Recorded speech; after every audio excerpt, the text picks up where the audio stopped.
অ্যানাস কিচেনে আপনাদের সবাইকে স্বাগত।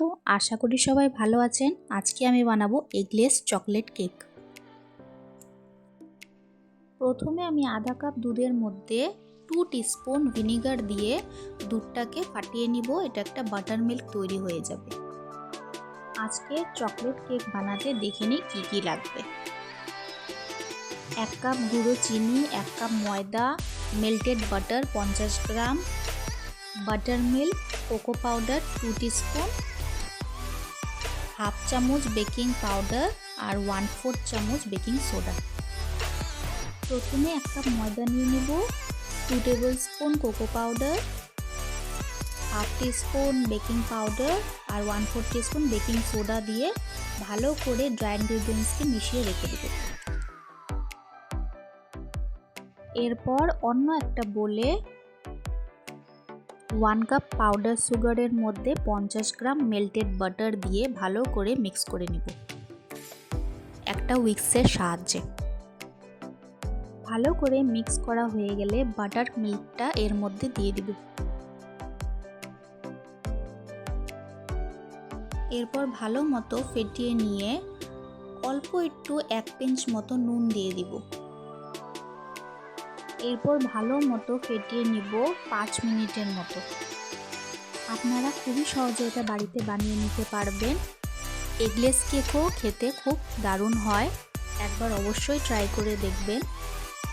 আজকের রেসিপিটা যদি আপনাদের ভালো লাগে আমার চ্যানেলটিকে লাইক, শেয়ার, সাবস্ক্রাইব করে আমার পাশে থাকবেন। এরপর ড্রাই ইনগ্রিডিয়েন্টসগুলোকে অল্প অল্প করে দিব আর মিক্স করব, যাতে কোনো লাম্পস না থাকে। আজকের কেকটিও আমি ওভেন ছাড়া গ্যাসে বানাবো। এরপর হুইস্ক দিয়ে ভালো মতো মিক্স করতে থাকবো। দেখুন কত টাইম নিয়ে আমি মিক্স করছি। আপনারা যে কোনো একটি কাপ বা একটি বোল ইউজ করবেন যাতে মেজারমেন্টটা একদম সঠিক থাকে। আপনারা চাইলে এখন চকলেট এসেন্স দিয়ে দিতে পারেন। আমার কাছে ছিল না বলে আমি আজকে এখানে চকলেট সিরাপ ইউজ করেছি। 1 টেবিল স্পুন মতো আমি এখানে চকলেট সিরাপ দিয়ে দিলাম।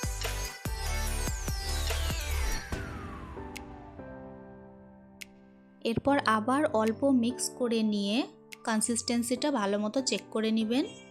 যদি প্রয়োজন হয় অল্প পরিমাণে মিল্ক অ্যাড করতে পারেন, যতক্ষণ এই কনসিস্টেন্সিটা না আসে। আমি আজকে রেক্ট্যাঙ্গেল মোল্ড ইউজ করেছি। এর মধ্যে আমি বাটার পেপার লাগিয়ে ব্যাটারটা দিয়ে দিব।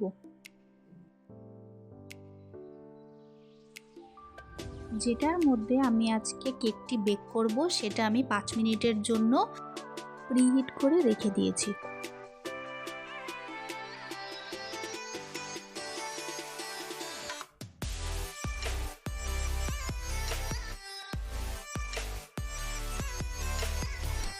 এরপর 3-4 বার ট্যাপ করে নিব যাতে কোনো এয়ার বাবলস না থাকে। একটি স্ট্যান্ডের মধ্যে আমি কেকটি বসিয়ে দিলাম। পাত্রের ছিদ্রটি আমি একটা পেপার দিয়ে বন্ধ করে দিব। এরপর 45 মিনিটসের জন্য আমি বেক করে নেব।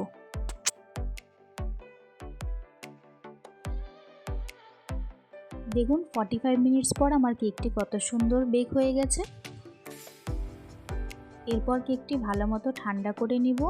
ঠান্ডা করে না নিয়ে যদি ডিমোল্ড করি তাহলে কেকটি ভেঙে যাবে। কেকটি রুম টেম্পারেচারে আসার পর আমি ডিমোল্ড করে নিচ্ছি। বাটার পেপারটা সরিয়ে দিব। দেখুন কত সুন্দর ইজিলি বের হয়ে গেল। বাটার পেপার যদি না থাকে তবে ব্রাশ দিয়ে বাটার লাগিয়ে নেবেন মোল্ডটির মধ্যে। আজকের ভিডিওটি দেখার জন্য আপনাদের সবাইকে অনেক ধন্যবাদ। কেকটি কাট করে আমি দেখিয়ে দিব কেকটি কত স্পঞ্জি হয়েছে। আমি উপর দিয়ে অল্প চকলেট সস স্প্রেড করে দিয়েছি। এটা পুরোপুরি অপশনাল, যাতে দেখতে একটু অ্যাট্রাকটিভ হয়। অল্প স্প্রিঙ্কল ছড়িয়ে দিলাম।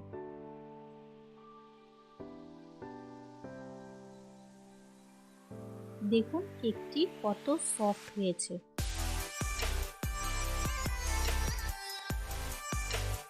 আমি হাত দিয়ে প্রেস করে দেখিয়ে দিলাম কতটি স্পঞ্জিও হয়েছে। আশা করি আপনারা বাড়িতে এই রেসিপিটি অবশ্যই একবার ট্রাই করবেন।